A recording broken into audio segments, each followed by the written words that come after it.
Alors dans cette vidéo, nous allons voir ensemble comment effectuer un audit de votre temps. C'est un exercice qui est impératif pour commencer parce qu'il y a souvent une grande différence entre la façon dont vous pensez dépenser votre temps et la façon dont vous le dépensez vraiment. Et c'est la raison pour laquelle vous allez commencer par réaliser un audit de votre temps. Alors cet audit vous permettra de savoir avec précision où va votre temps parce que voilà, il nous est déjà tous arrivé de démarrer une session sur Facebook, Twitter ou sur n'importe quel autre site internet pour le travail, bien évidemment, on ne parle pas ici du temps de détente, et de n'en sortir que 45-50 minutes plus tard, sans vraiment s'en rendre compte. Et à la fin de la journée, ce qui se passe dans 90% des cas, c'est qu'on oublie cet écart et on se demande où est passé notre temps. D'accord? Ça m'est déjà arrivé, ça vous est arrivé également, je pense, et ça arrive très fréquemment. En gros, ce que j'essaie de vous expliquer ici, c'est que nous passons toute une partie, ou plus ou moins importante de notre temps, dans des actions qui n'apportent pas vraiment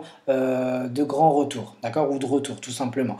Alors, cet exercice, il va avoir deux objectifs. Le premier, vous montrer que vous n'avez pas forcément besoin de plus de temps. Il suffit simplement d'optimiser celui dont vous disposez déjà. Vous avez peut-être simplement besoin de mieux l'agencer.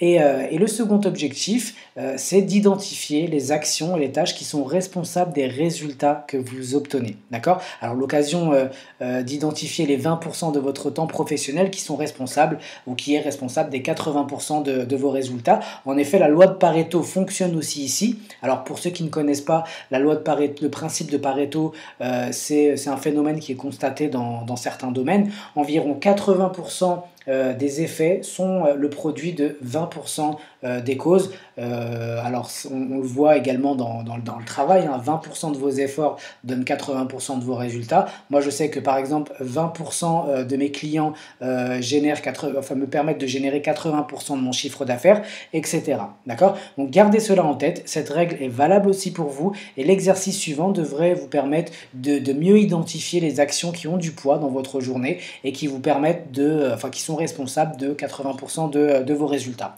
Alors attention, je ne suis pas en train de vous dire que tout votre temps doit être productif ou qu'il va falloir arrêter de vous détendre. Je dis simplement qu'avec certains ajustements et un meilleur aménagement de votre temps de travail, eh bien vous obtiendrez sans doute de meilleurs résultats en termes de chiffre d'affaires et même en termes de tranquillité d'esprit, parce qu'il se peut qu'après avoir réaménagé entre guillemets votre temps, eh bien vous ayez plus de temps pour vous.